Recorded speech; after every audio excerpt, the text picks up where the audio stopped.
The officials are Hugh Hollins, Dick Bavetta, and Ronnie Nunn. Bob, early in this game, Jerry Sloan wants to disrupt the timing and the rhythm of the Chicago Bulls offense. He thought they did whatever they wanted to do in game 2 in that first quarter, and it set the tone for the whole game. Longley and Ostertag, each at 7-2, jump it up, and Jordan grabs it for Chicago.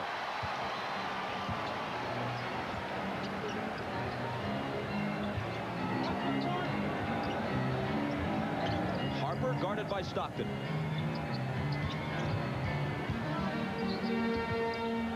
Kukoc with 6 on the 24. His jumper. Rebound taken by Russell.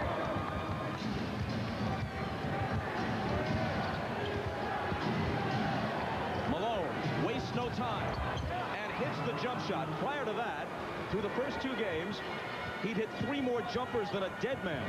3 of 22, but he starts out by connecting on his first one tonight.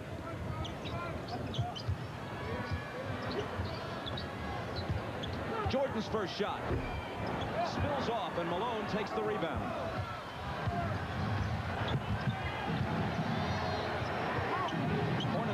Who scored 20 in game 2, hitting 7 of 11. Malone, 2 of 2. See, the thing that I like what Karl Malone has done, his first shot came from inside on the post. He was able to get inside, get the easy shot. That gave him confidence, and then he stepped on the perimeter. You go inside out, not outside in. Hornacek opening on Jordan, who finds Longley, who was fouled on the run. Could have been a 3-point play, but the shot fell off. Early offense from Utah. You see Malone on that low post block. Inside reverse pivot, he squares it up, and Isaiah said he hits the little medium range jump shot, which gives you a lot of confidence. So he comes right back, and more importantly, Isaiah, no hesitation. Squares it up. Those are exactly the same shots he got in Utah, and he's already buried his first 2 shots. Now, what Malone must do, Doug, is stay inside. Don't get baited into taking the outside J. Use the outside J to open up the inside game. See, Bob talked about being 14 of 41, 21 and 16 points. Normally, he averages about 28.5 in the wins in the playoffs for the Jazz. He needs a big day like that today. And he's a 53% shooter for the season. That last foul was on him. Now the pass inside to Ostertag, who was shoved by Pippen. Scottie Pippen is guarding Ostertag, and he's roaming around. So Ostertag is going to have to do 2 things. He's going to have to get underneath the basket and either get an offensive rebound or make himself available out of the double teams and jump up and dunk the ball. Russell to Stockton, who had 24 in game 1, held to 9 in game 2. His drive and a little flip shot went ball. Knocked out of bounds. It'll belong to Chicago. See, when Malone comes out and he makes 2 in a row, you got to go right back to him because the big fella's struggling, so you want to keep him involved. Jordan's fadeaway spins off, and Ostertag claims it.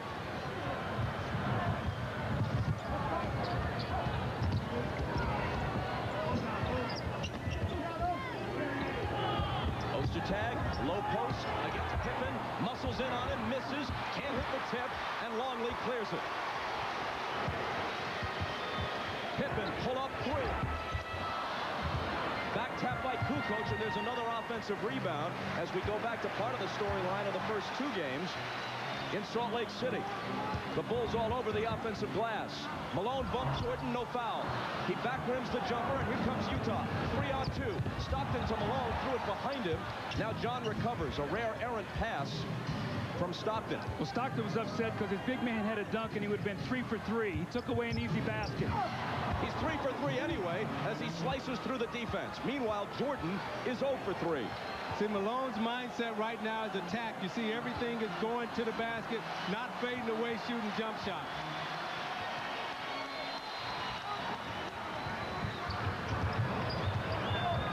Michael with Longley trying to screen for him.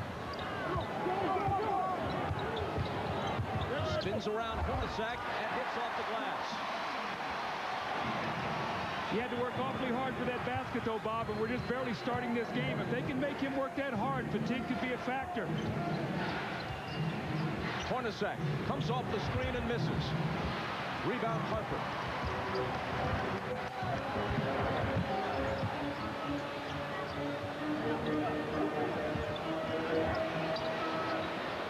Now it's Stockton guarding Michael. Harper left alone for three. And back comes Utah with a 6-3 lead. Presence of Odcinek. 2 defensive rebounds here to start the game.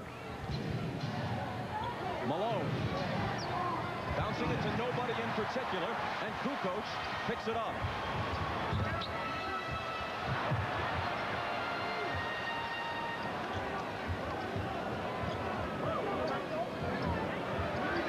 Good pass inside the Longley. Give the assist to Harper. Just the second field goal in 9 attempts in the early going for Chicago. Odcinek lost track of Longley, turned his head. Longley slipped right behind him for the back cut, and Harper found him for the layup.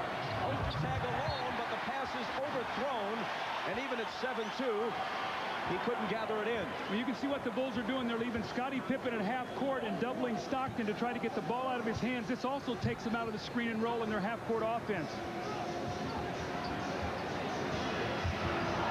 Stockton steps in front, picks it off. Ahead to Russell against Pippen. And an offensive foul as Scottie had established position. That's number 1 on Russell. So you watch Scottie Pippen in transition will get his body square and get his chest facing the defender. Russell crashes right in. One of the things to watch for in this game, Scottie Pippen guarding Odcinek puts him underneath the board. Now he can rebound and advance the ball quickly, and they should get easy fast break opportunities. Odcinek fouls Jordan. He doesn't think so, and letting Hugh Hollins have a piece of his mind as he heads back to the bench. Jerry Sloan getting his 2 cents in as well. Clock stops with 6:54 to play in the first. Utah by 1. The NBA Finals off to a great start. The Jazz have gone to him early and in rhythm. He got it early in that little post position, the inside reverse pivot, and he knocks the shot down. Great rhythm here. He steps out and makes it, and then Longley closes out. He drives to the basket and lays it in. 3 for 3, 6 points. Off to a wonderful start here in the first quarter. Malone has already gotten Michael Jordan's attention. Listen during the last timeout. Hey, if Malone driving, you won't know the tag. You just don't win the lane.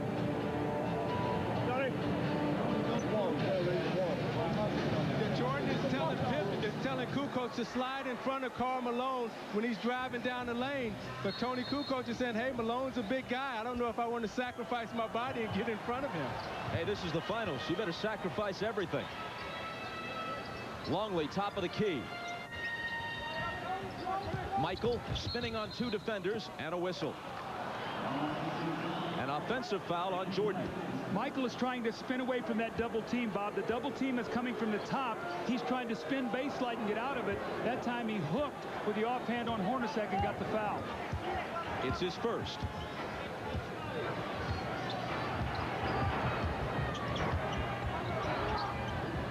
Malone again. Squaring up over Longley. 4 in a row. The rhythm, no. He's catching it, Isaiah. He's taking his time. He's not in any hurry. And you know when you're a little bit of a slump, you hit those first couple shots, that basket gets real big. He's deep in the post right now, which really helps him. Pippen returns it to Harper, and he travels. During the last timeout, Ahmad tells us that Phil Jackson warned his players that Karl Malone is an entirely different player tonight, apparently. He's being aggressive, and you've got to be prepared to take the charge. But, man, he comes in there with about as much power as one of those Harleys he likes to ride. Good luck taking the charge. Malone, this time he drives. Same result, though. Whether it's to the hoop or from the perimeter, he's 5 of 5. What a difference 48 hours has made.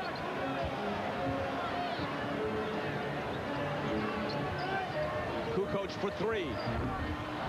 Off the front of the rim, but an offensive rebound for Pippen.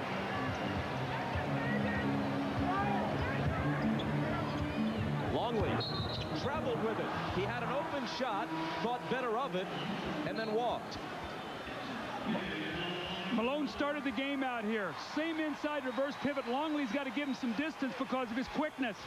knocks the shot in. Now, when you knock it down, what do? You better close out and you better play him. So a little pump fake. He attacks that weak side foot of Luke Longley. Easy layup, no weak side help. You're going to see Dennis Rodman in the game right now. He's going to try to cool him off. But Isaiah, as you know, once a guy gets started, it's so hard to come in and play defense on him. And Doug, the great players, you know they're not going to struggle 3 games in a row. They may have a bad 1, a bad 2, but very rarely do they have a bad 3. Longley stays in. It's Rodman for Kukoc. It's Russell from the outside. It's too long. Jordan got a hand on it, and Longley eventually claims it.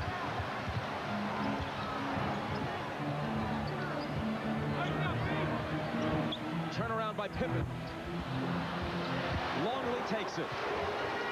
Harper's open. And now Hornacek. Ahead to Russell. On the run. Nice move, but it won't fall. Back comes Chicago. 3-on-2. Jordan against Hornacek. Gives it up to Pippen. And that cuts it to 10-7. Actually, it's Karl Malone 10 and Chicago 7. And although his team leads by 3, Jerry Sloan has to continue to be displeased with Chicago's dominance of the offensive glass. Stockton becomes the first player other than Malone to score for Utah. Little adjustment there on that screen roll. They went to a double high and allowed Stockton to come off where they couldn't get the weak side rotation. Michael into a crowd. Can't finish it, but he was fouled. It's Ostertag, and it's his first.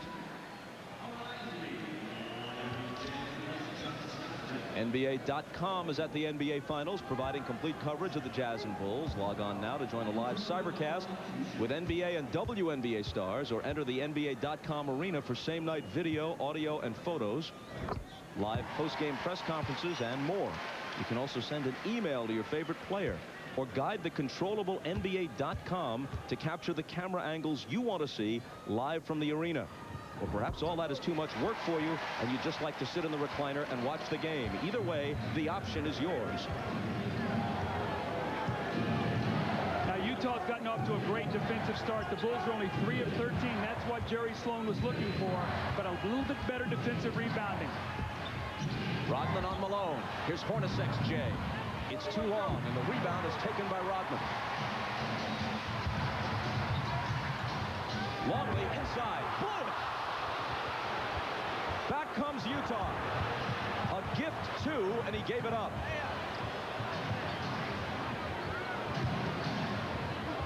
Malone. Fade away on Rodman. 6 for 6.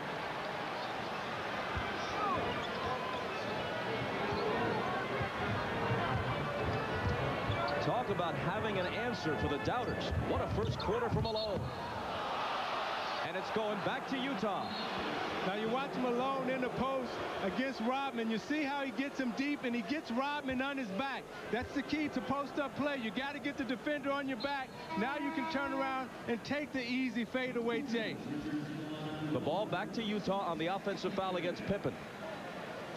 Well, Russell does a nice job. We see Karl Malone here again with that fading jump shot, but Russell played a nice angle. Instead of trying to fight over the screen, he went to a spot and he ran, and Scotty ran right over the top of him.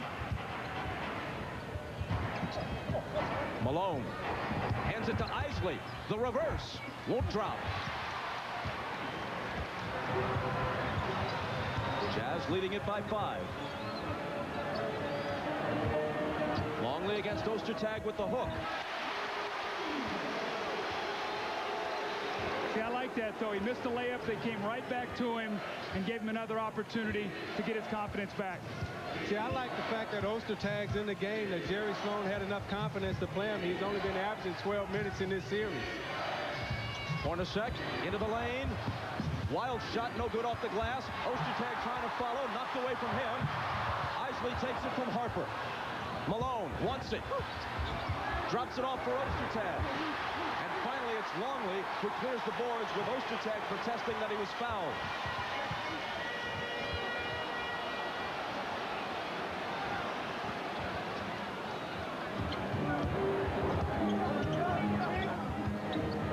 Longley, another hook shot. And he was fouled on this one.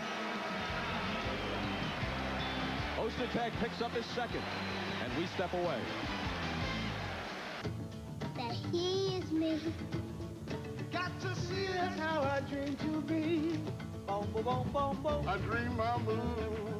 I dream I grew like Mike. If I could be like Mike.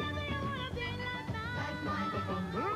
If I could be like What's up, Mike? I could be like Mike. I'm not going to sing. Nissan has a $100 challenge. Jerry Sloan made the decision to start Greg Ostertag. The centers thus far have been taken out of this series in game 1 and 2. They tried to go to a smaller lineup and keep up with Chicago's speed.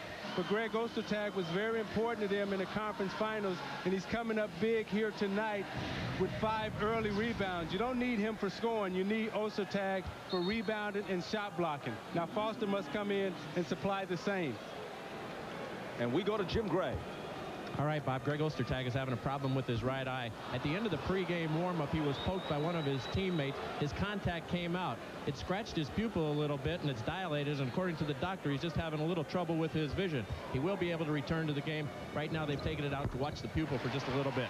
Bob? Thanks, Jim. 1 of 2 for Longley, cutting Utah's lead to 2. Look at this. The rest of the team has hit 1 of 12. Malone, a perfect 6 for 6. They're trying to get it to Carl. Now it's Hornacek. Jordan on him. Longley comes over with help. Isley with 4 seconds to shoot. Isley has it blocked by Harper, who continues his outstanding defensive play. Longley on the run, trying to get it to Michael, and they cough it up with Hornacek the beneficiary. Russell pops free and misses a wide-open three-pointer.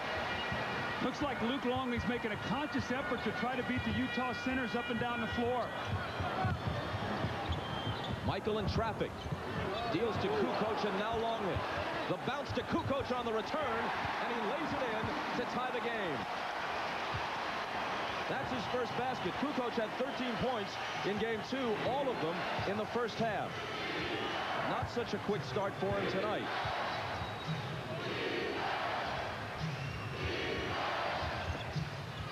Russell from Malone. It won't drop. Chicago looks to take the lead in a very low-scoring first quarter. It's Harper on the run, hoping to turn it into a three-point play as he had been bumped by Isley. Harper will come to the line with 38 seconds to play in the quarter. Tony Kukoc is at the top. The ball is going to go inside. And watch the great back cut in the pass. As he goes to the basket, Tony Kukoc with that slashing move, and that's the way he scored in the first quarter in the first half of game 2. Got out on the perimeter in the second half, got nothing going. Harper, a great scorer early in his career with the Cavaliers and the Clippers. That's his first point tonight. But he has 6 rebounds, 2 assists, and a blocked shot in this first quarter. Longley goes out, and Scott Burrell comes in. You really got to keep our eye now, and when you start going to the benches, it's been Utah's advantage in the first 2 games. Chicago's bench must play well here today. One of 2, but Kukoc is there to turn it into a three-point trip down the floor. And a three-point Chicago lead. Malone, sandwiched by 2 defenders. Off to Russell, and now Hornacek. Can't tie it. 20 seconds to play in the quarter. They've got some great shots, Bob. They just can't make a shot right now. Chicago's on an 8-0 run.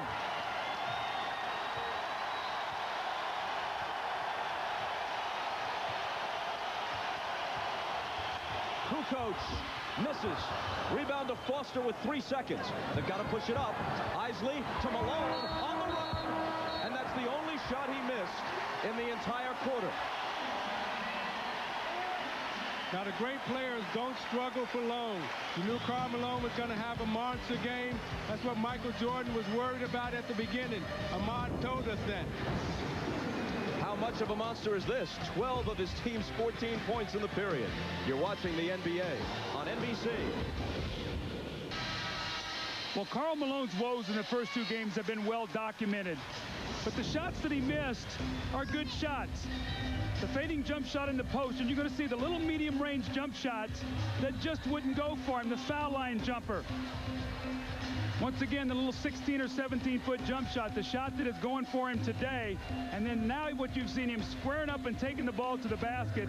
So Karl Malone is mixing up his game inside, outside, giving him a great start. Now he needs some help from his teammates. And by the way, that last shot at the end of the quarter came just a fraction of a second after the horn, so it doesn't count officially. He remains 6 of 6 and has scored more field goals in one quarter in this game than he did all night in game 2 when he hit just 5 times from the field. Shandon Anderson in, Steve Kerr in for Chicago. Isley bumps off Kerr, throws up a floater short, and Pippen clears it. Now Utah has missed their last 9 shots. At some point in time, they're going to have to get a bucket, and they're going to have to go to Malone to get that bucket.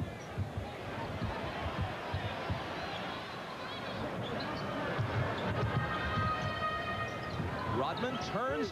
His shot is blocked partially by Malone and taken by Russell.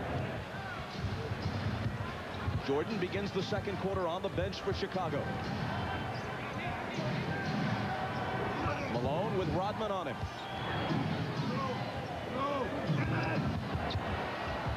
On the run, it's Isley missing. And another rebound for Rodman, who was poked in the face.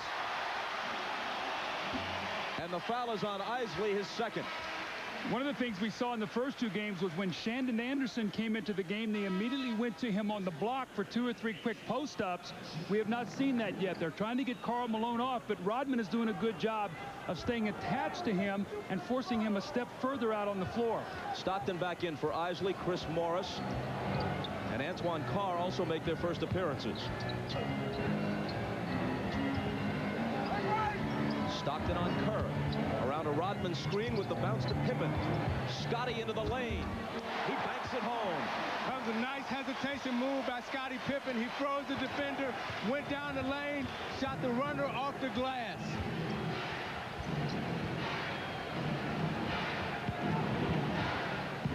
Rodman has Carr. Kerr on Stockton. Carr with the jumper.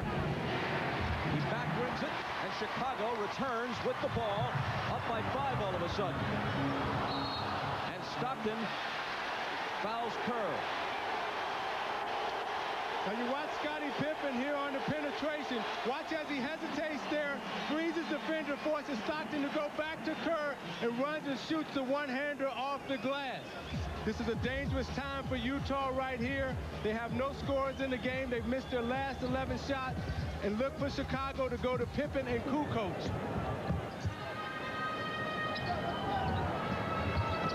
Here's Scotty. Morris is on him. Into the lane, another runner. He hits it, plus he's coming to the line. See, Bob, in game 1, Scottie Pippen lived out on the perimeter, shot a lot of jump shots. Game 2, he started slashing and cutting. You're seeing the same thing. You saw the right-hand hook off the glass the previous possession. This, the little runner in the lane, and the possible and one for the three-point play.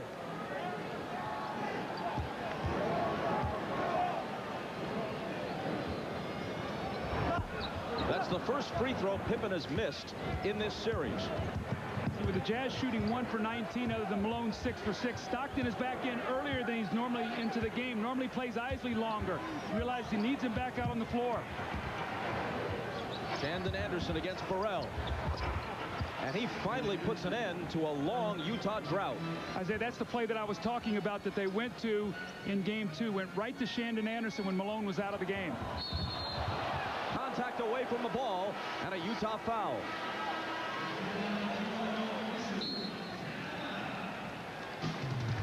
After going 1 of 19, other than Karl Malone's perfect shooting, they go inside to Shandon Anderson. He squares it up and shoots a tough little jump hook over Scott Burrell. Foul is on Foster. Bulls ball when we come back. Now is the perfect time to enjoy a fresh, cold Beechwood aged Budweiser. By Jeep, makers of the Jeep Grand Cherokee, and Wrangler. And by Pizza Hut, home of the new Sicilian pizza. Can you handle it?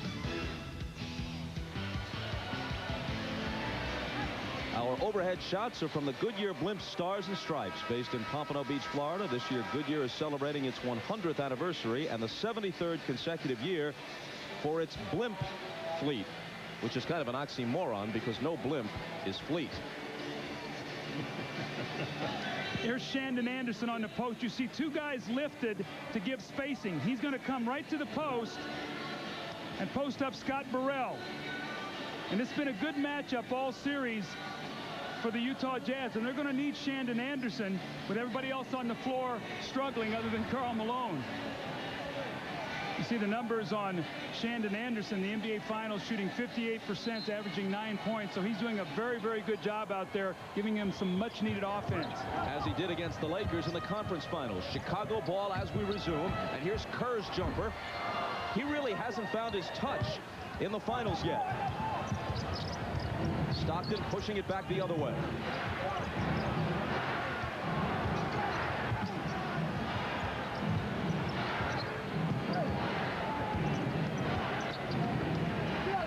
Shot clock down to 6.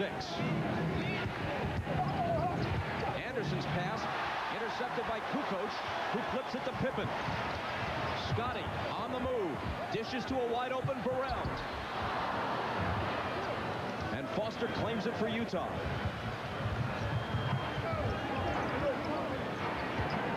Burrell gave Chicago 15 decent minutes in game 2. This is Anderson inside, and it drops for him. But if Burrell does not hit open jumpers like the one a moment ago, he's not of much use to Phil Jackson.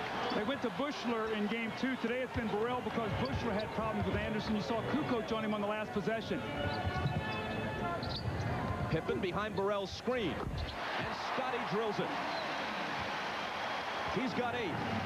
Scotty's shooting the ball extremely well right now, but most importantly, he's giving Michael Jordan a chance to rest. Anderson again. He's fouled this time. Now you watch Shandon Anderson here, and the great pass of John Stockton, the great feed. Look at the rotation on the ball, right into his shooting pocket. All he has to do is step in and finish. That's the first on Burrell.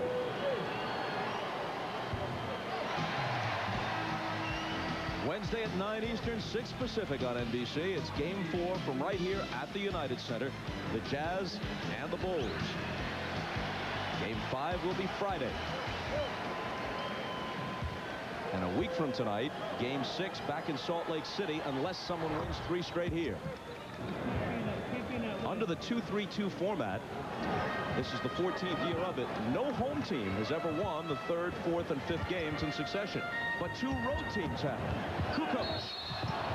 And a whistle as 3 defenders surround him. Isaiah, your Pistons in '90 did it at Portland.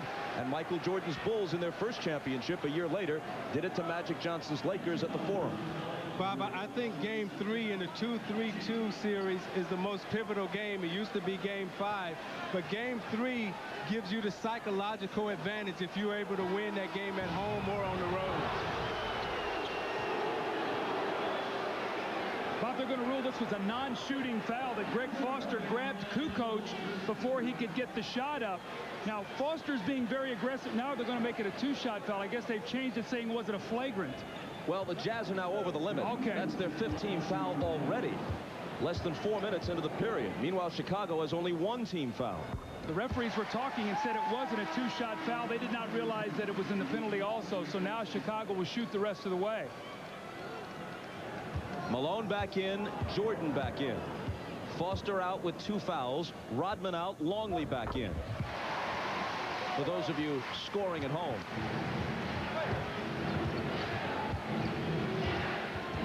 Chicago by 6. Immediately, Stockton gets it to Malone. Inside it goes to Anderson. Acrobatic shot, but it isn't there for him. Pippen pushing it. Kerr unleashing it. Off the back rim again. Michael out-battles Stockton for the loose ball.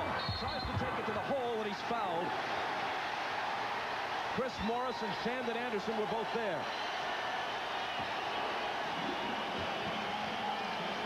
Now, you got Shandon Anderson, who's getting off, and who does Chicago go to? Okay, Michael Jordan, I'm going to fight you in the post. I'm not going to let you get it. Shannon concedes. Okay, I'll back out and I'll let Malone have it. The bull stopper is Michael Jordan chasing him on defense.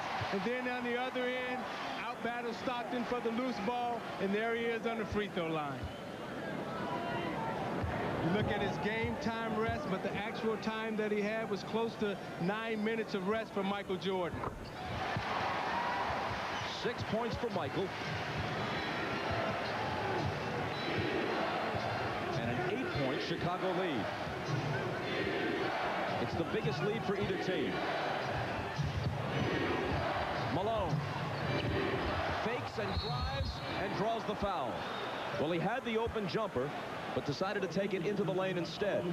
One of the adjustments that Utah has made is they're not running much wing screen roll. They're doing more high or side screen roll, Isaiah. And what it's forcing Chicago to do when they help, Malone now has been able to step back.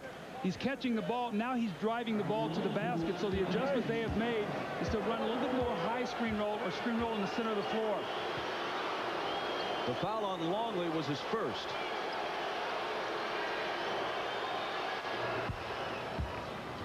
I just love the way Karl Malone has approached this first half. I mean, everything is attack, attack, attack. And a lot of times we talk about aggression and competing. But what that really means is that when you put your head down and you drive it to the basket, that's what aggression is when you're going forward, not backwards. Perfect from the free throw line thus far as well. 14 in the game. Unfortunately, the rest of his team virtually silent. They trail 27-21. Michael got Anderson into the air, but doesn't unleash the shot. Now he will. When you overplay that man in the corner, their pressure release is to cut back door. How often have we seen it in the playoffs? Luke Longley makes that beautiful baseline bounce past either Pippen, Kukoc, or Jordan with the powerful finish. And Jordan used Anderson's body momentum to force him one way and back cut the other. Stockton on the move against Kerr. Now Malone into the lane, trying to dish it off to Carr, but the Bulls break it up and steal it. Pippen from Michael. Loose ball battle. Scotty to the floor. Anderson finally comes up with it. Stockton. Inside to Morris. And the assist for John. As you know, the all-time NBA assist leader. Led the league in assists 9 consecutive years, eclipsing Bob Cousy's record of 8. Now you watch Jordan on the back cut. Watch how he'll use his body momentum to get Anderson off guard. He pump fakes him right there, and he'll slide to the corner. Anderson overcuts. Oops, I'm going. Back cut, dunk. You take another look at it, you see him go away, the bounce pass, the feed, the dunk, and you're watching the NBA on NBC. Dynamic duo. No, not Batman and Robin. Jordan and Pippen. When you look at what they've done here in the first half, you see Scotty penetrating in the open lane. When they come to double team, his jump shot is on. It's working. And Jordan splitting the double team, reversing, going the other way for the back cut and the dunk. Jordan and Pippen, what they've done in the finals thus far. You look at the score and you look at the rest of the team last year and this year.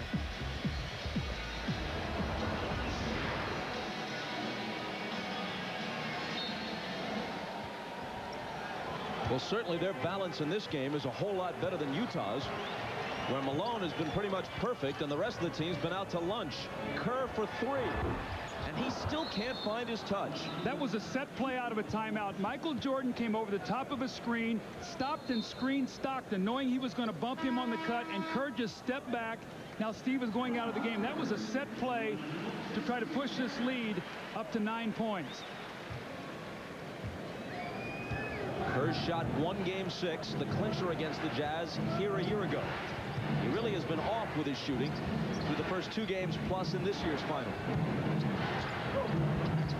Malone from Stockton.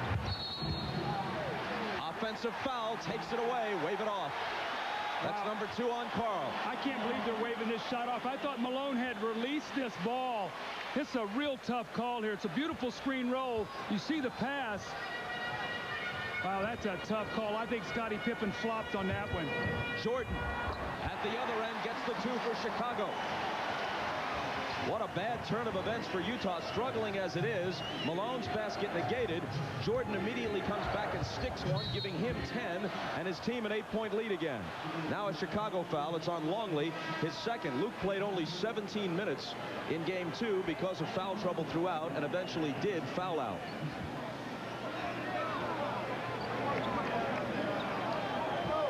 Now you watch Jordan away from the ball, moving without the ball. You see he sets Morris up and comes right off the screen, right into the shot. Utah loses it. Jordan back, spinning, fading, firing, and drawing the foul.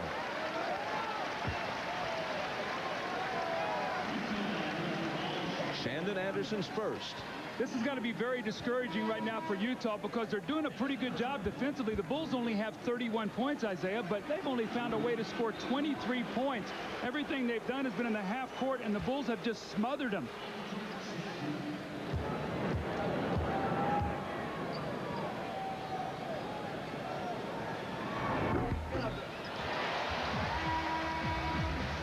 You look at Jordan in game 1 and game 2. Although he's getting up a lot of shots and he's getting a lot of attempts, the most important thing for Michael Jordan to watch is the free throw line. In game 1, he was 6 of 8. Game 2, 9 of 10. Let's see how many free throws he's able to get in this game. Neither one of those was clean, but he bounces them both in. He's got a dozen. Shooting just under 44% from the field through the first 2 games. Odcinek is back into the Utah lineup. The ball is kicked, and that gives Utah a fresh 24. Scottie Pippen is so quick. He's in the middle of the floor. He's trying to get Stockton, push him to the outside, and he's quick enough to get back to his own man. Stockton couldn't prevent it from going into the backcourt. And that was because Scottie Pippen faked like he was going for the passing lane. Stockton reversed it, and they made the pass, and he went backcourt. But see, with Pippen guarding Odcinek, it gives him a free pass to roam around. Chicago trying to add to the game's biggest lead. Jordan can't. Kukoc has the loose ball, and Chicago has a 12-point lead. Continuing to crush the Jazz with offensive rebounds. Now they trap a little bit. Stockton breaks it with the dribble. And Utah asks for time. 4:51 left in a first half in which every Utah player other than Malone has pretty much been blanked.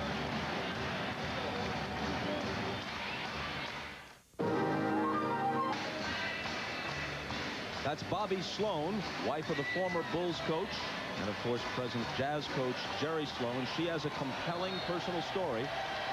Hannah Storm interviews her and her husband at halftime on the Prudential Halftime Report. What a warm and engaging woman Bobby Sloan is. We'll hear from her at halftime. Here's Scottie Pippen. Now watch what he's going to do. He's going to chase him off the center of the floor. He's guarding Odcinek. Kukoc helps him. Then he gets back. It totally disrupts the Utah offense. Now they've got no place to go. The clock is working against them, and it eventually turns into a turnover. And Karl Malone started out 5 of 5 against Longley, but he only took 1 shot against Dennis Rodman. And the United Center, as loud as it's been all night, now they settle in a bit, but they were really whooping it up as the Jazz tried to inbound. Stockton on the move, back outside to Malone. Now it's Russell.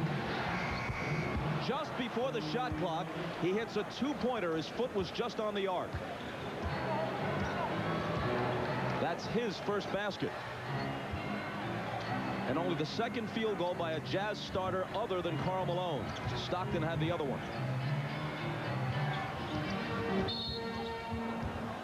Offensive foul on the Bulls, giving it back to the Jazz with 4:17 to play in the half, and Utah down 10. Rodman is hit with his first. Now Rodman to come over to set the screen, but watch as that elbow extends out. Hugh Hollins catches him. You can't put your elbow out like that. That's an offensive foul. Stockton driving on Harper. His pass picked off by Kukoc. Russell is back.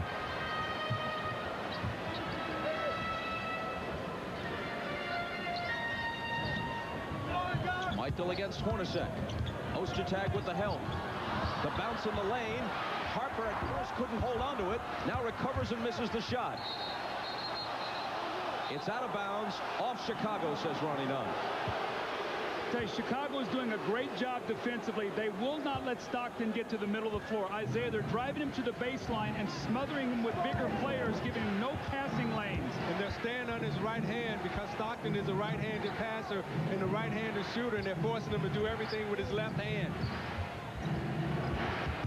Malone traveled.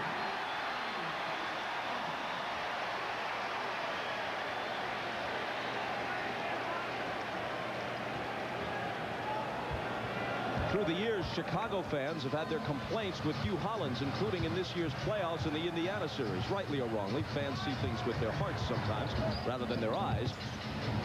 Harper inside, dealing it back outside to Kukoc from three, which hits the front of the rim. Stockton now pegging it ahead to Russell. The trailer is Hornacek, and he's got it. But to finish up the thought, Hollins called that travel on Malone, and earlier called a very iffy offensive foul on Karl, which took a basket away.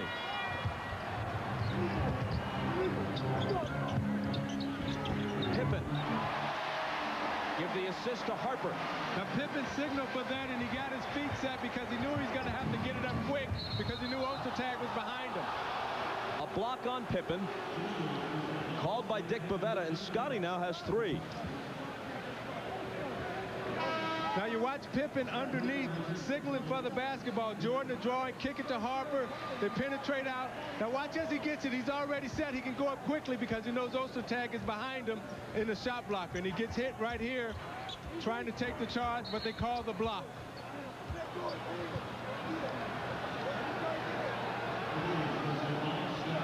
And another Chicago foul immediately, this one on Burrell, and finally that pushes them over the limit with 2:39 to play in the quarter.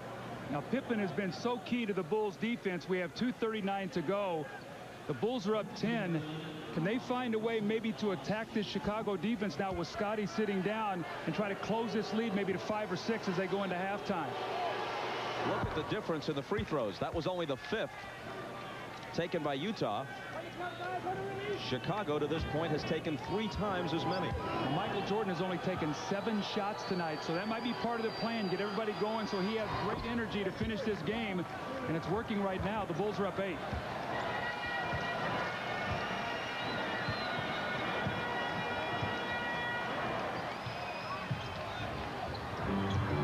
Jordan into the lane, and he gets the roll. He has 14. Chicago by 10 again. Stockton to Malone. Karl on the run, a little hook is an air ball. And Jordan protects the rebound. Robin's doing an excellent job on Malone, taking away his driving out. A great catch by Kukoc. That was more impressive than the basket itself. He was able to maintain his balance and continue his move to the hoop after a very difficult catch. And now the difference is a dozen.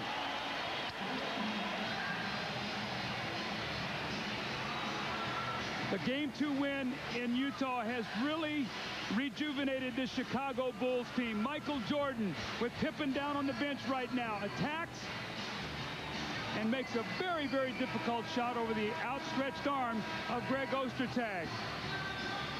Look at the eyes of Michael Jordan. He's now playing Stockton. Forces him to spin, and then Rodman with the body bump pushes Karl Malone away, takes a weak shot at the basket, and what does that lead to? Tony Kukoc running out.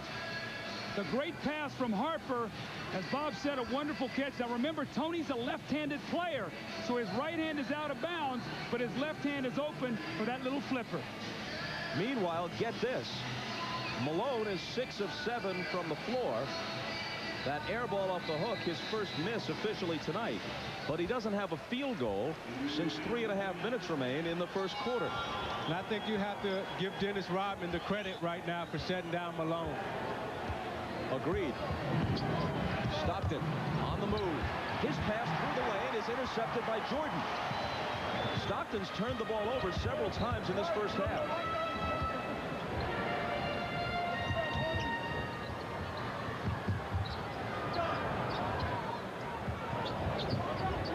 Kukoc looking for Michael and finding him. Spins on Hornacek to the left hand. An absolute beauty. Now Jordan went from side to side 2 times trying to get that basketball in the post. He wanted that shot. He worked for it, and he finally got the position that he wanted.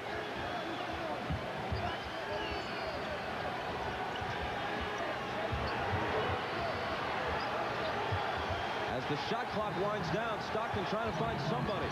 Hornacek looking to create on his own. Nice move, but he doesn't hit the shot.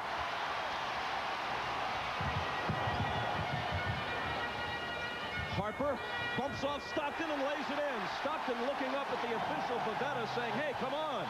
Where's the charge? Well, he was inside the dotted area.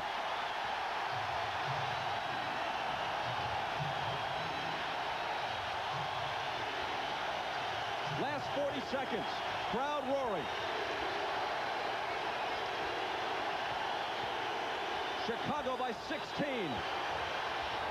And Hornacek takes 2 off of it. And look at Michael Jordan. His team still up 14 points, but he's annoyed because somebody blew a defensive assignment on Hornacek. Looked like he was pointing at Harper, who generally has played tremendous defense in this series. Going to isolate Kukoc to go against Foster. Now Kukoc likes to drive left. Rodman gives it right back to him. 3 on the shot clock. Fadeaway. That's the way it's going for Chicago. A steal by Burrell.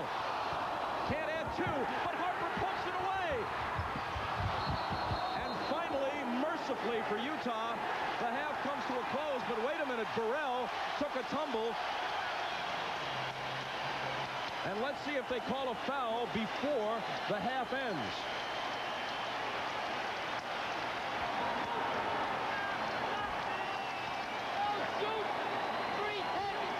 Can things go much worse for the Utah Jazz? Unraveling as the second quarter clock winds down. I think they're going to call a foul right here on John Stockton. You see Burrell makes the inbound steal. Harper knocks it out of his hands, takes a peek at the shot clock, and you see Stockton trying to block out Burrell underneath. And Dick Bavetta called the foul on John Stockton underneath. But see, that's a careless play. You throw away the inbounds pass, you get John Stockton a foul. And it's after Kukoc makes the great shot, now they're going to end up the half with 2 free throws. That's a terrible momentum play for Utah going in at half. Chicago has been stifling with their defense. Chicago by 18.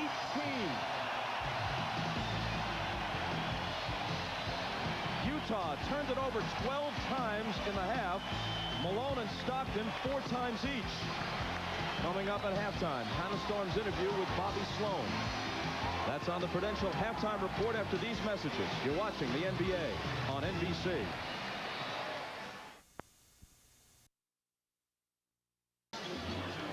Facing an 18-point halftime deficit, Utah has to deal with these numbers. Karl Malone is 6 of 7. The rest of the team, 7 of 27, as we take a look at the rest of the Miller Lite halftime stats. Well, Bob, I wish I could tell you there were some good trends for Utah, but there wasn't. 12 turnovers that led to 12 Chicago points. Stockton only 2 points and 4 turnovers of Chicago. Kukoc, Pippen, and Jordan were terrific. 38 of 49 points, 78%. They shot 11 of 14 in the second quarter. And the free throws, they were the aggressors. And that's been the difference in the game. The stifling defense and the great play of the entire Chicago Bull roster. And when you look at Utah, it's been all Karl Malone. 6 of 7, 14 points. But the others must play well. They must shoot a little better and step up. You look at Karl's shot chart here, and if you look at the one miss that he has, it's against Dennis Rodman. He started off hard against Luke Longley with 6 of 6, and that one miss is against Dennis Rodman. He's got to do a better job of getting Rodman underneath the score. In Chicago, it's the big 3, as we talked about in the opening. Jordan, Kukoc, and Pippen. You look at the others with 11 points, but Utah must find a way to stop the big 3. You see Jordan going inside. Interesting enough, has only taken 1 outside field goal attempt. Has been attacking the basket and has conserved his energy. If somebody told you Karl Malone would hit his first 6 shots and Utah'd be down 18 at the half, you wouldn't believe it. Ahmad Rashad back at the United Center where the Bulls lead the Jazz by 18. Now at halftime, Phil Jackson told his team that they had great rhythm. Keep the rhythm going. Now defensively, he said that they're rotating extremely well. Karl Malone's doing the things that they want him to do, but he's just making a lot of shots. But the one thing they don't have to worry about, Karl can't beat him by himself. Let's go down to Jim Gray. All right, thank you very much, Ahmad. Well, Jerry Sloan wasn't very happy at the half. He told his team, you must develop some type of offensive rhythm. He says, we're totally out of sync. You must execute better. You got to shoot the ball better. Too many turnovers. Gave up too many second chances. He said, basically, guys, we need to improve in every phase of the game and just try and chip away at this. Bob? Thanks, Jim. To make matters worse for Utah, consider this. The Bulls, an aging team with a thinner bench than Utah, has essentially played every other day for 2 weeks. The only exception to that, dating back to Game 3 of the Indiana series, was the 2-day break between the 7th game against the Pacers and the first game in Salt Lake City, but then they had to travel. Finally, following Game 3 and before Game 4, they'll get 2 full days of rest at home. If they win this one and win it big, they could be hellacious coming back out for Game 4 up 2-1. Stockton's shot spins out to start the third quarter.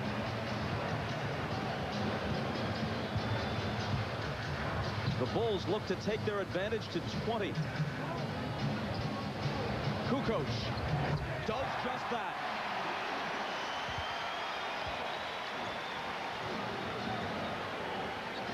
After a slow start, Tony has 14.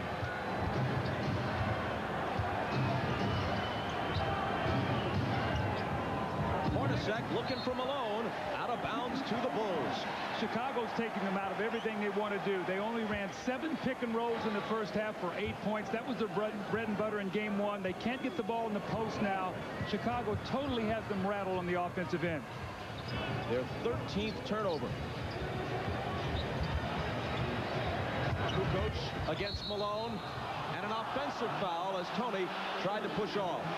Now that was an offensive foul. The baseline official, Hugh Hollins, didn't see it, but the back official caught it because Tony pushed off with his right hand. You see, as he gets close enough, he gives Malone the shove. Now the baseline official can't see that, but better caught it from behind. Malone's jumper. He starts the second half with a miss. Kukoc. Malone giving him some room. Jordan with Hornacek on him. Michaels baseline J. Line drive shot is short. Stockton back. Poked away by Pippen and taken by Kukoc. To Harper the trailer. Left hand low. Rebound Ostertag.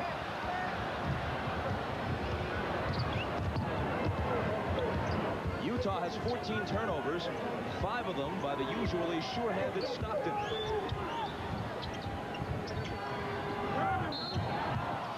Kukoc reached over Ostertag and fouled him. Anytime you see Chicago run John Stockton, is to prevent them from running that screen roll. You saw Pippen run over, forced him to give the ball up, longly rotated over to get to Ostertag. So they are totally taking them out of any set offense they want to run. And Chicago's doing an excellent job in keeping that ball in Stockton's left hand. Hornacek spinning, looked like he traveled. And that's the way Ronnie Nunn saw it too.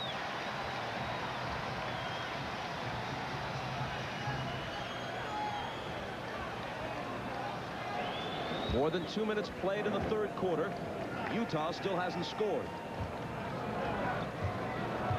I just read Jerry Sloan's lips. He said, we've got to pass the ball. We're trying to do too much off the dribble, and the Bulls are reacting with their great quickness.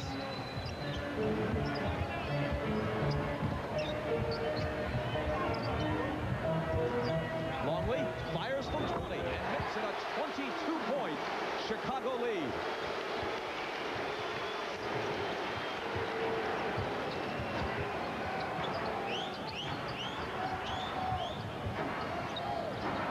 Pippen on Stockton. Into Ostertag. Mismatch with Harper, but he loses it. Their 15th turnover. Back comes Harper. Spinning around Stockton. Bulls going for the kill. Longley. Batted away by Ostertag. No goaltend despite Michaels' pleas. Here's Russell. Malone. And finally Utah is in the scorebook almost 3 minutes into the third quarter. But even that play was an adventure. It took him a great extra pass to Malone. Scottie Pippen got back and looked like he tried to take the charge on Russell. Didn't get that call. Michael around Hornacek. Russell skies for the rebound.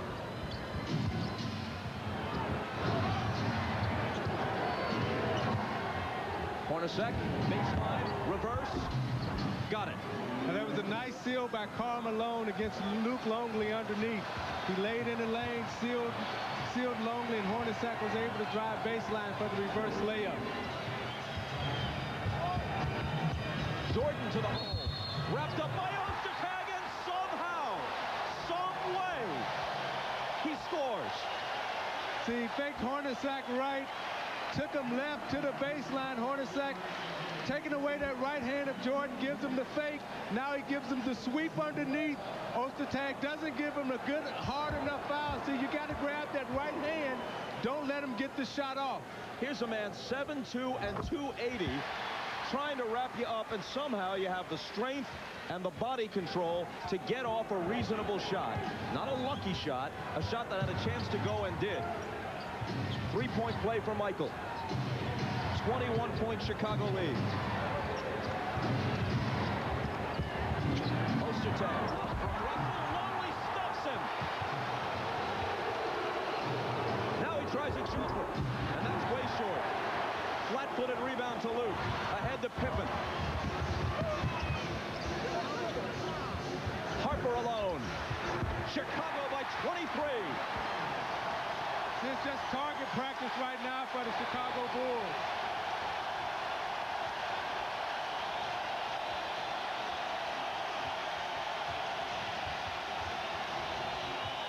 Lob for Malone. Try to muscle up. And finally he's fouled. See, Isaiah, one of the problems, you need Ostertag's size out there, but the problem is they're rotating and leaving him alone and then getting to him because he's not an offensive threat.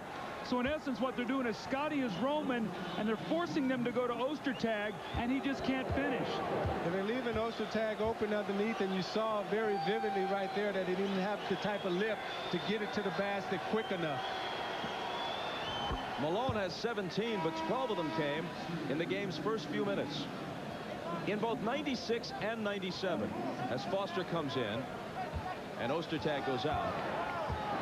The 2 years prior to this one, the Bulls led the NBA in scoring. This year, even with Jordan claiming his 10th scoring title, Chicago was only 9th in the NBA in scoring. But their defense makes up for that.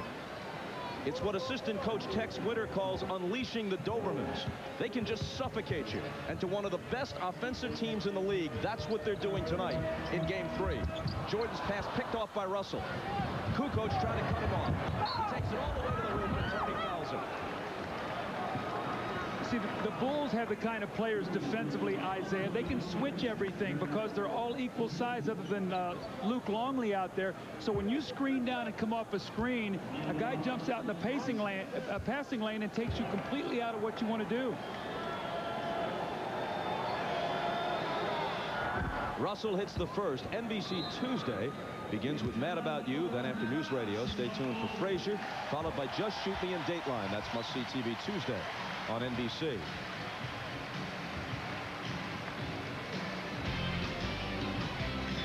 Two close games in Utah. A runaway in Chicago. Even more basketball. Now, Chicago's done an excellent job in forcing turnovers. You see they're keeping the ball in Stockton's left hand, pushing him left, forcing him to make tough passes.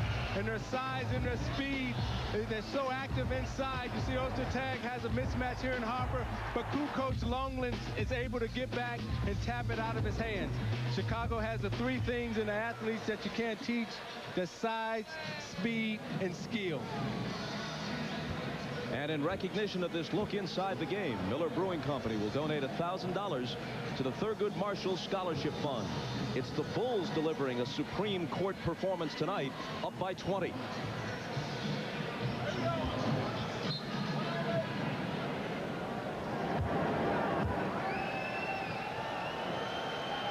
Russell back at the line after the timeout. And Pippen claims the miss. It's important for the Bulls to keep pushing here. A 25-point lead as Jordan pops it and misses it, and Malone takes the rebound. A 20, 25-point lead going into the fourth quarter might allow them to rest some people. A 15-point lead would not, and that could become important as the series moves along. And if you're Utah, you got to keep playing because you never know. You know, one of those guys can get injured. You don't want that to happen, but that happens in a series sometimes. Malone turns and shoots from the long way. Second half, a different story than the first for Carl. Kukoc. Harper trying to chase it down. They spill to the floor, and Malone picks it up. Russell, unguarded, passes up the three, gives it to Hornacek. Now Stockton misfires on a three-pointer, and Kukoc will take it back the other way. It's almost like Chicago's got 6 defenders. It looks like Utah has a shot, and someone runs him off the shot, gives it up to someone else, and someone else closes on him. And some of these Jazz players may be gun-shy. Looks like they're bypassing open opportunities. Kukoc won't. He's such a tough matchup because you put a bigger guy on him, he beats you with quickness. If the big guy backs off of him, he makes the open shot. If you put a smaller guy on him, he posts you. Russell through a crowd, intercepted by Harper. Utah very ragged. Pippen behind the back. Harper picks it up. Now this is when a triangle offense just picks you apart right here. The feed from Jordan to Kukoc, but he juggles it into the hands of Malone. Stockton, lays it in, but it won't count. Another offensive foul on Malone. Stockton gave that ball up a little bit too soon. He allowed Scottie Pippen to be back, and instead of making him play him where he can drop it off, you don't see this very often. Stockton gives it up, and now Pippen still has time to react. And he gets over. That's twice we've seen that today where Scottie Pippen has stepped in front of Malone and taken away a score. And Scottie Pippen gave up his body, what he was telling Tony Kukoc to do. And I saw Jordan walk back and grab Tony Kukoc and say, see, that's what I want you to do, is step in front of Malone and take the charge. As we move inside 5 minutes, here's Scott Burrell in for Tony Kukoc. Isley, who's just returned, is guarding Harper. Ron tries to fade away, and Isley fouls him.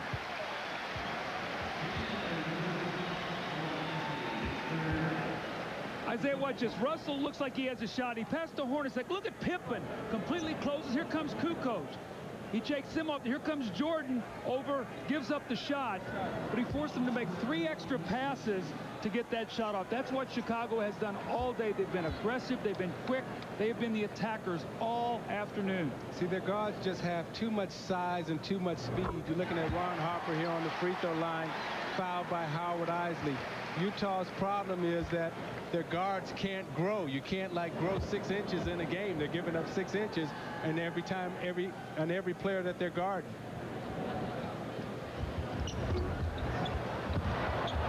Batted out of bounds as Harper misses the second one, and Utah will have it. Harper has 6 points, 6 assists, 9 rebounds. And more importantly, a tremendous defensive job on Stockton. He's kept him to that left hand all day long, and John has not been able to get in the middle of the floor and deliver to his teammates. And now Stockton is a spectator, benched for the moment. Man, this is unbelievable. Utah with 38 points with 4.5 minutes to play in the third quarter. And that's with Malone opening the game, sizzling, hitting his first 6. I've said all along with Chicago, Isaiah, you've got to find a way to get some baskets early in your offense. If you have to set up too much against them, they'll take you out of what you want to do. Remember now, 21 fast break points in game 1. In game 2, only 9. Today in the first half, only 4. As Longley picks up his 3rd foul, Rodman replaces him. Isley has it knocked away, but Hornacek is there to pick it up. To Malone inside, and now he has 20. See, what Utah has to do right now is they have to find something that's going to work. It might not help them today, but they've got to find something, Isaiah, that they can go to get some offense. Pippen's jumper won't go, and Russell takes the rebound. Adam Keefe is in for the first time. Off Utah's bench. Ronnie Nunn says hold on. And he spots a Chicago foul. Now you watch Rodman battling Malone underneath. Neither one of these men are going to concede. Rodman's trying to do everything he can, so he fronts him. What does Malone do? He seals him, goes inside, makes the easy layup. Now this time, he's taking Dennis deep, and Dennis can't compete with Malone's strength underneath. You see he's in the paint, so he tries to knock him off, and he can't get him off.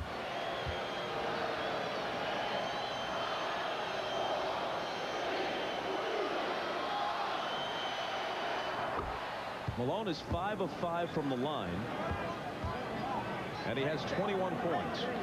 So your thought process right now for Karl Malone and the Utah Jazz must be, okay, we got our big fella going now. We got Karl Malone playing. He's in a nice rhythm. We got 3 chances to win here. We may not win here tonight, but we got 2 more chances coming up. So you got to keep playing and make the Bulls compete and expend energy. You may have heard the fans in the background counting down from 10, contending that Malone takes more than the allotted 10 seconds to release his free throws. Offensive foul on Ron Harper. He started to come over the top of a screen, and he grabbed Isley, just threw him away, so he will pick up the foul. So here comes Utah down by 19. They trail by 18 at the half. Keefe from Malone. And back outside to Russell. Malone working on Rodman. Through the lane against him, and he traveled. That's the 3rd basket that Malone has had taken away. 2 on charges, 1 on the traveling violation. Now, Isaiah, the difference is Longley has to give him space because of his quickness. Rodman is right up against him. And they got him with a little extra half step there in the traveling violation. Pippen trying to make his way through some defenders and fouled by Keefe, his first.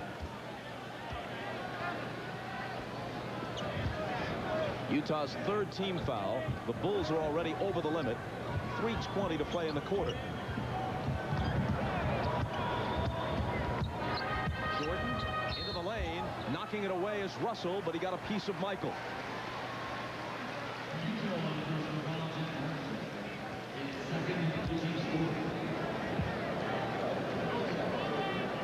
Next weekend, the WNBA begins its 2nd season on NBC. Saturday at 4 Eastern, a rematch of last year's championship game as Rebecca Lobo and the New York Liberty take on MVP Cynthia Cooper and the champion Houston Comets. Then next Sunday at 4 Eastern, Lisa Leslie and the LA Sparks face Michelle Timms and Cheryl Miller's Phoenix Mercury. The WNBA on NBC next Saturday and Sunday at 4 Eastern. 1 of 2 for Michael. 20 points. For the 32nd time in 32 career finals games, Jordan has scored at least 20. His career finals average is right around 34. And he's averaging 35 through the first 2 games of this series. Russell with the head fake and the miss. It's batted to Jordan.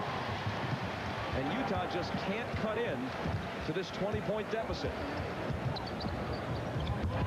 Make it 22 now. Michael the assist. Harper the slam. And Harper could be closing in on a triple-double. I mean, that's just perfect execution. Jordan came off the screen, penetrated, put Harper back cut for the dunk.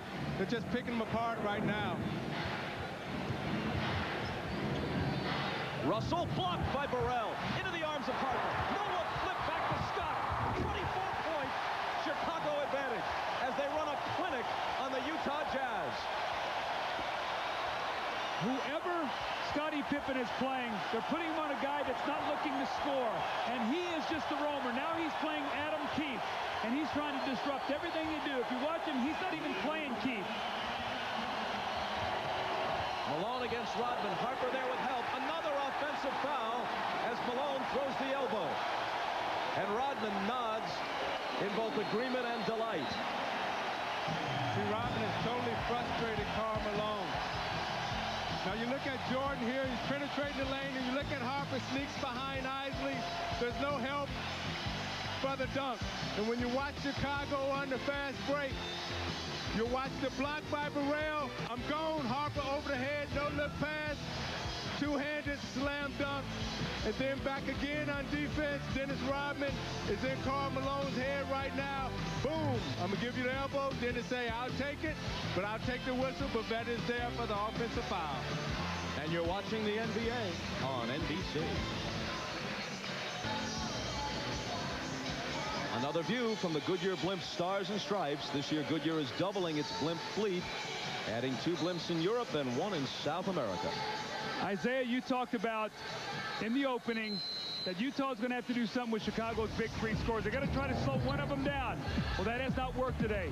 Scottie Pippen has been great on both ends of the floor. Michael Jordan with a tremendous shot in the 3-point play opportunity. And Tony Kukoc. These 3 guys have combined for 46 of the 66 points. Michael with 20, Kukoc with 16, and Pippen with 10. During that timeout, they were talking not so much about winning the game, but about sealing this early. Listen.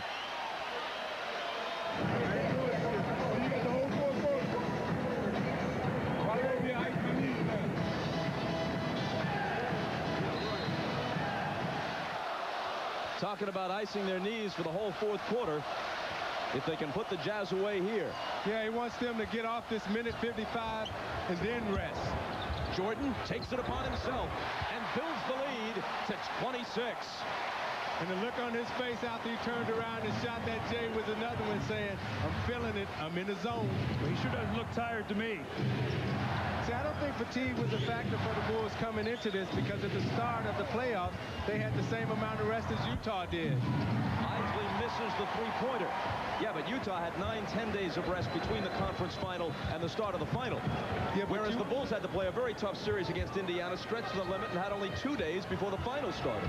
Yeah, but in the playoffs, you want to rest early so you can have your rhythm late coming into the championship round. Rodman gets it from Burrell and can't finish it. Second try, there it is.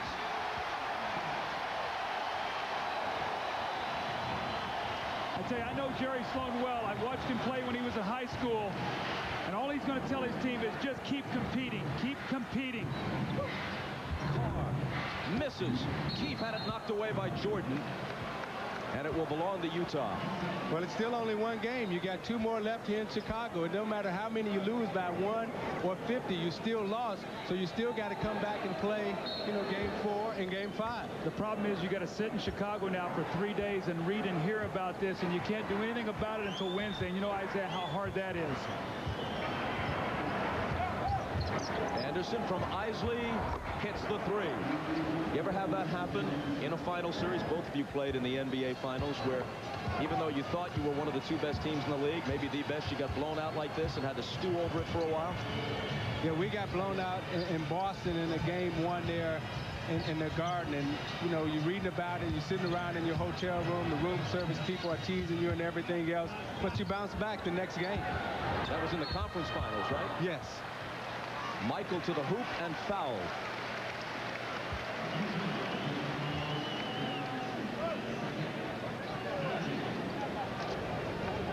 Tonight on NBC, after basketball, the star-studded American Film Institute salute to director Robert Wise immediately after the game, except on the West Coast.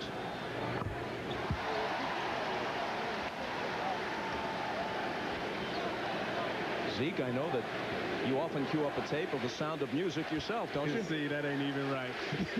The hills are alive with that Sound of Music for you, Zeke. My daughter loves The Sound of Music. However, when I grew up on the west side of Chicago, my boys wouldn't let me listen to The Sound of Music. Well, West Side Story, which I think Robert Wise also directed, isn't about the west side of Chicago, but we're closer to home, I guess. Isley comes up with it, has to heave it to beat the shot clock. And that sequence, as much as anything, pretty much sums up the game for the Utah Jazz, who trail by 27 after 3. This is the team that won 62 games and won both head-to-head against Chicago in the regular season. Down by 27. You're watching the NBA on NBC.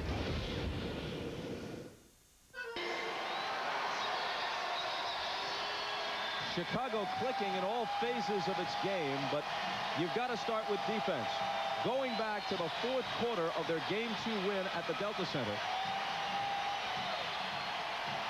when they held Utah to just 15 points, and in fact, in Game 1, although they lost in overtime, in the fourth quarter they held them to 12. Over the last 4 quarters, they've allowed only 60 points. A full game's worth of play, only 60 points allowed to the Utah Jazz. It's not just Stockton and Malone. I mean, this is a team with multiple weapons, and Chicago is shutting them down. Jordan begins the fourth quarter on the bench. Kerr is in. Pippen bounced it off his foot, and Keith picks it up. Isley to Shandon Anderson. Batted out of bounds. Utah ball.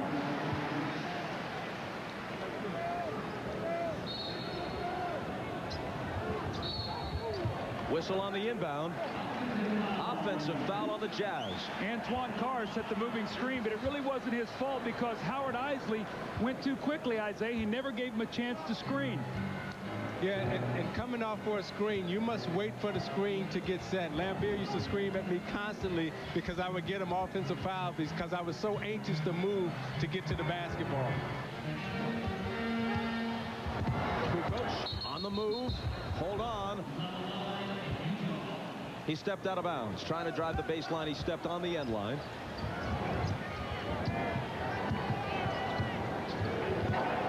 If you're just tuning in, that's no typo. Chicago 72, Utah 45. Burrell held Anderson. See, Utah is a lot like Indiana, Bob, in that they do so much of their offense off the dribble.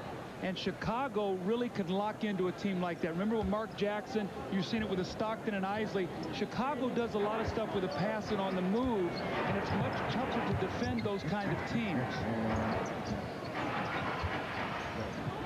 Utah came into this series brimming with confidence. Not bravado, but confidence.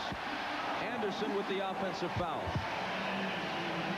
They had played Chicago tough in the final a year ago. They came back with essentially the same team. Only the 12th man, Jock Vaughn for Stephen Howard, was different. They had won both regular season games against Chicago head-to-head. They had swept a formidable Laker team in the conference final while the Bulls were stretched to 7 by Indiana. They had the home court advantage. They believed that they had every chance to beat the Bulls, and they still might. But this one has got to take a little wind out of their sails. It's not just a defeat. They're being embarrassed here. And Chicago has got to feel, especially with a couple of days rest at home, that all the momentum belongs to them. Well, Bob, when you lose a heartbreaking game like they lost in Game 2, and you talk to your team and get them ready, that's one thing. When you get embarrassed, you don't have to say much. These guys all have great pride. Isley steals it from Rodman. Adam Keefe now with the slam.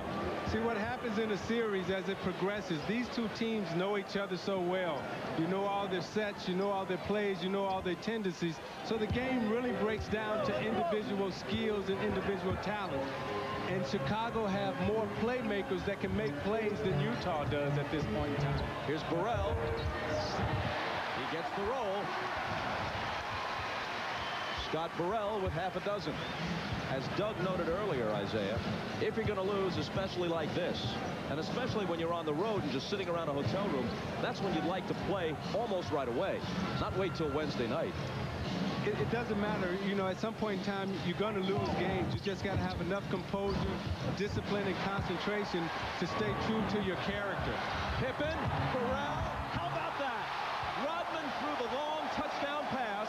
Pippen caught it backpedaling, and Burrell finished it with a nifty left-hand lay-in. See, that's what I mean. They have playmakers. That you can't teach that as a coach. That's all just individual talent, people making plays. Morris, way off with a three. Didn't draw iron. Ball was kicked, and Utah will have it. That last play is indicative of exactly what Chicago's been all day long. They've played a perfect basketball game, really on both ends of the floor. Watch Burrell fake the pass to Scotty. Both defenders go to him, and he gets the roll with a nice little finger roll. And then a great fast break from Scottie Pippen. Rodman with a long home run pass. Scotty off balance, tips it back with two hands, and watch the finish by Burrell off the glass with the left hand. That isn't just good, it's gorgeous. Talking about the play, not Dennis. J on NBC is brought to you by Gap, by Cadillac and your Cadillac dealer, and by Mountain Dew, who reminds you to do the do.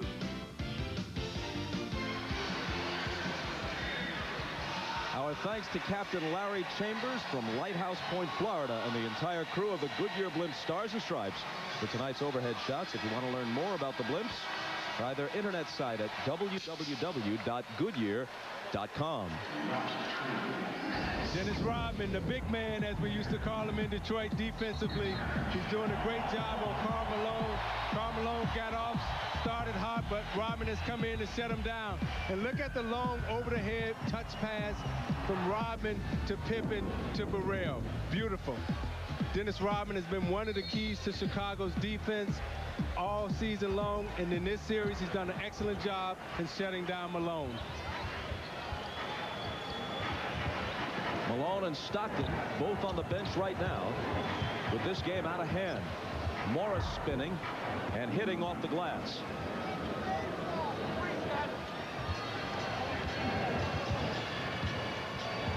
Chicago by 27. Burrell cutting through and Longley finding him. They're just picking them apart right now. Utah didn't even talk on that interchange. Kerr came off. Both players came with him, and Burrell slipped it once again.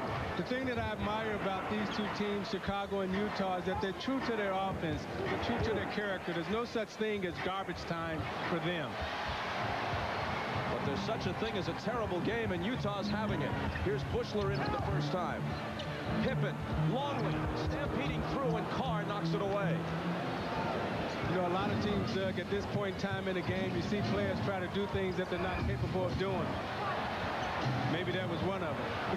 He missed it badly, Morris did. Kerr, wide open look at a three, and finally he gets off. Now that was in character.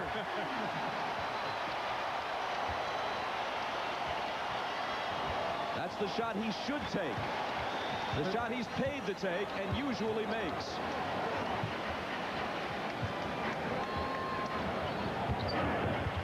Morris shoved back in his face by Bushler. Here comes Kerr. To Pippen, who was fouled by Shandon Anderson. If my math is correct, this is now a 32-point lead. He talked about icing his knees for the entire fourth quarter. That's what he can do if he's content with just 24 points. And 24 points and only 14 shots today. That tells you how efficient his offense was.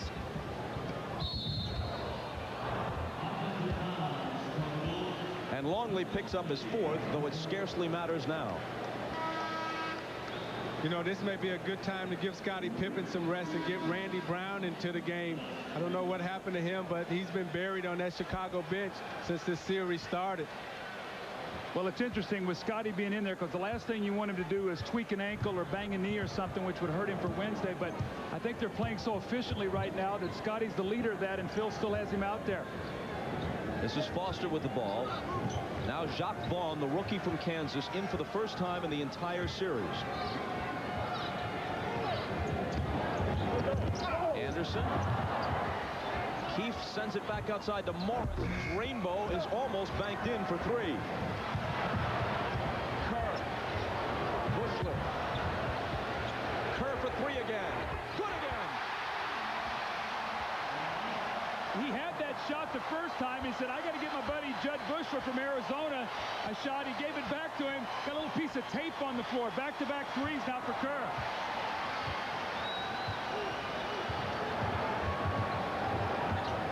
Foster left alone. Can't hit it. But the tip is there for Adam Keefe. And Bob, remember, this team scored over 100 points twice in the regular season versus Chicago. Shot over 50% in both games.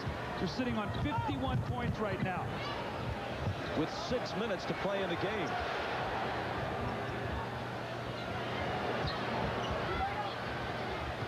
Longley against Foster, left hand. Hits the front of the rim, and Vaughn comes back the other way.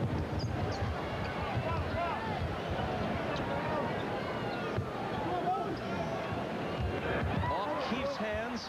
Bushler picks it up. The record record low for points in a finals game since the advent of the 24-second clock is 71.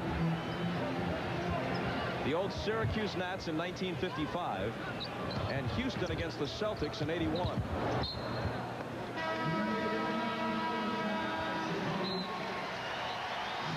Heading into commercial, there's still plenty for Chicago fans to cheer about. One of their favorites, Steve Kerr, having his moments. Well, you do what you do best.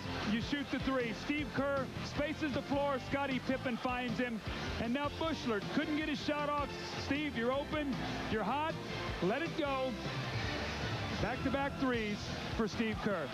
Back-to-back threes and a lead of 33. Following the game on most of these NBC stations, it's your local news. And for those of you who want more basketball, switch over to the cable side for the CNBC postgame report. The entire pregame cast will be here, plus Isaiah, Doug, and myself to review this game and look ahead to Wednesday's Game 4. And now let's go to Jim Gray. All right, Bob, thank you. Let me take you guys about a month ago, back on May the 9th. Game 3 was played in San Antonio in the second round. The San Antonio Spurs beat the Utah Jazz by 22 points. In that game, the Jazz only scored 64 points. That was a playoff low. Well, they came back the very next day and won Game 4 in San Antonio, so there is some precedent for them being blown out in the playoffs and coming back. Bob? Thanks, Jim. Wennington in the lineup. Misses the jumper. Vaughn brings it back. And Doug, if you were in Jerry Sloan's shoes, how would you approach this the next couple of days before Game 4? Well, Bob, you're probably going to laugh at this, but I would probably say, you know what, guys, I don't want to see you tomorrow. I want you to get along with your thoughts and think about what you have to do. The coaches and I are going to watch tape. We're going to come back. We're going to have a great practice on Saturday. We're going to regroup them, on Tuesday, and we're going to play. And maybe sometimes the less you say, the better, because this team won 62 games. They didn't do that by accident. They have great pride. The crowd erupts, and so does Michael, as Judd Bushler cans a three. The lead is 36. Morris back rims his jumper. So, Bob, what I'm saying is I rely on this team's pride. I rely on Stockton, Hornacek, Malone to say, you know what, guys, we got to come back in and get Game 4. We cannot be facing an elimination game here in Game 5. Morris was fouled as he moved through the lane. Stockton's evening is finished. At age 36, he missed the first 18 games this year, speaking of Stockton, with a knee injury. He had a 10-year stretch in the prime of his career where he missed only 4 games. Led the league in assists 9 of those 10 years. Consistently scored 15, 16 a game. One of the greatest players in NBA history, as is Malone.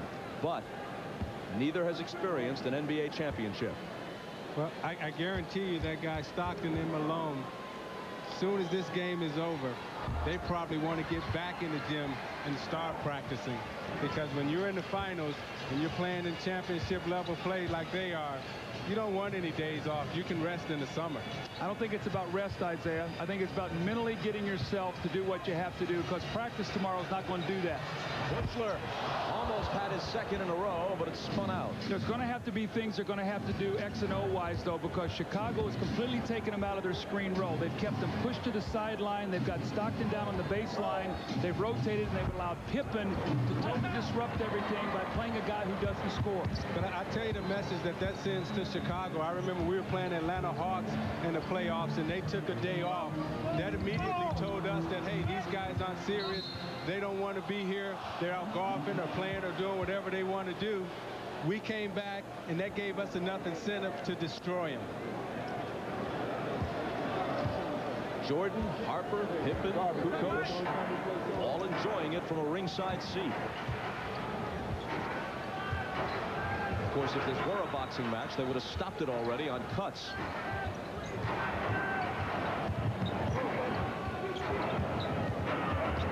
Vaughn. It is a virtual certainty that Utah will set a new low for points in a finals game. Bushler bats it to Simpkins. He gets the dunk, and now only Randy Brown and Bill Wennington have to be accounted for. Isaiah, I don't know if I've ever seen a game where a team has played so aggressively and every ball has sort of bounced their way. I mean, every play, every tip ball, it seems like Chicago's shooting a layup or a dunk. Right, but you know how that is, Doug. In the next game, all that good luck turns around and goes the other way. So Utah just have to hang in there and keep plugging away. Don't give up on yourself and don't give up on this series. Vaughn again, and he comes up empty once more. Ostertag can't find the handle. 2.5 minutes until this nightmare ends for Utah. Bushler wants another three. He's got it. I don't think Phil Jackson can believe this. I looked over and the look on his face was, I wish we could save some of these. It's not going to be this easy on Wednesday night. No, not at all. Foster's shot rattles in and out.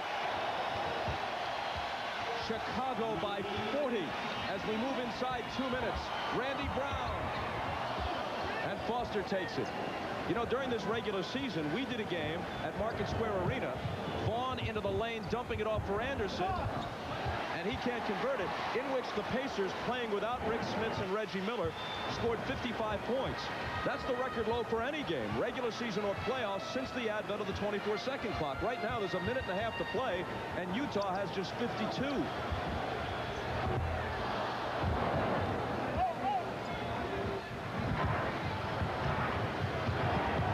Vaughn to the basket, no again. Well, Utah's going to break the record, dubious as it is, for fewest points. Randy Brown. He gets his bucket, and now it's only Wennington who hasn't scored among all the players in uniform for Chicago. Utah's going to break the record for fewest points in a finals game, fewest points in a playoff game of any kind, and unless they score 3 points somewhere along the line, Vaughn still can't hit. Ostertag can. So unless they score another basket, they're going to break the record. Somehow, the Utah Jazz are going to break the record for the fewest points ever scored in an NBA game in which the shot clock was a factor.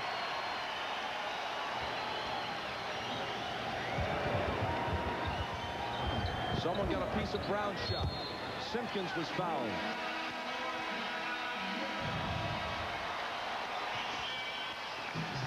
Now you watch the fast break out of the Chicago Bulls. They're having a good time. Everybody's enjoying it. You see the left-handed push pass to Burrell. The touch pass by Randy Brown. Deflected in the air. Judd Bushler, the former volleyball player, to Dickie Simpkins. And Michael says, oh my, Dickie.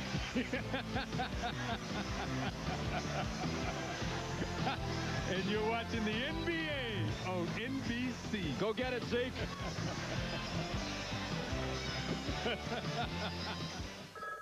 With 36 seconds to play, you can see that Utah is doomed to score the fewest points ever in a playoff game, not just the finals, any playoff game.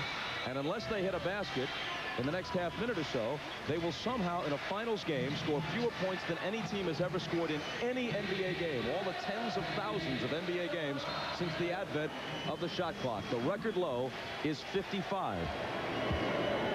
The Bulls are ahead by 40, which would also represent the largest margin of victory in any NBA Finals game ever. Bob, right now they're sitting on 69 points in their last 5 quarters. They only have 9 points this fourth quarter. That's 12, 15, and 9, the last 3 fourth quarters that Utah has scored. Simpkins missed them both. The ball out of bounds, and let's see who touched it last. Brown did not get in the way of it. He let it go out, and it's a Utah turnover.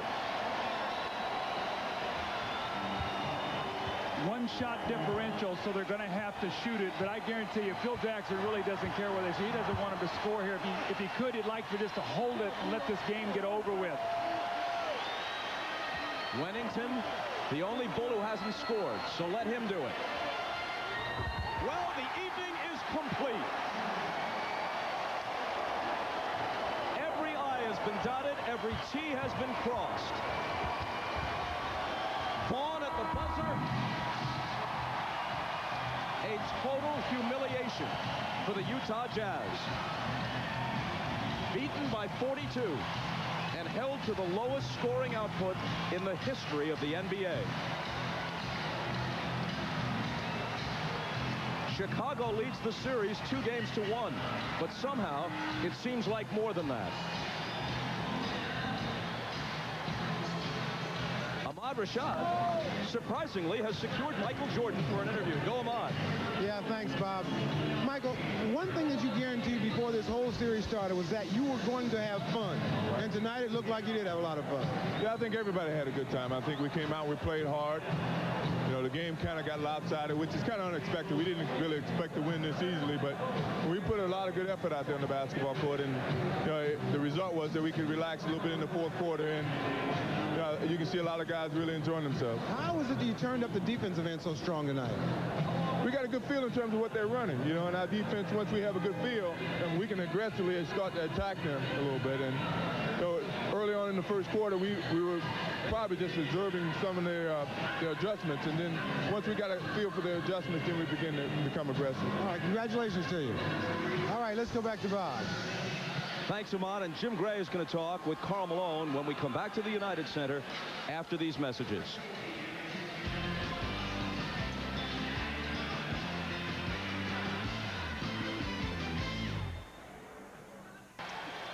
Win or lose, Karl Malone always is available. And moments ago, he spoke with our Jim Gray. All right, thank you very much, Bob. Karl, this is the lowest output in the history of an NBA game. What happened to the Jazz tonight? We just didn't come ready to play. You give them a lot of credit. You know, we just got old-fashioned butt kicking. So if this don't wake us up, nothing will. You were waking up like this one time before in San Antonio. You lost by 22 in Game 3, came back and won. How mentally difficult will it be for you guys to be here in Chicago for 3 days and not be able to play the game? It shouldn't be. We should have our ass ready to play. Thank you, Karl. All right, Bob, back to you. Karl Malone mincing no words. Luckily, it's late. Most of the kids are in bed. We'll put this one to bed when we come back to the United Center after this. Just take a look at that. It tells an absolutely stunning story as the Bulls take a 2-1 lead in the series. So that brings us to the schedule for games 4 and 5, both in Chicago, each on the air Wednesday and Friday at 9 o'clock Eastern Time. If Utah can win one or both of those games, then the series will come back to the Delta Center for games 6 and 7. Now, coming up next, except for those of you on the West Coast, it's the star-studded American Film Institute salute to director Robert Wise. And for those of you who'd like to continue with the NBA Finals, interviews and post-game activities are available on CNBC immediately following these messages. For Isaiah Thomas, Doug Collins, Jim Gray, and Ahmad Rashad, I'm Bob Costas. This has been the NBA on NBC.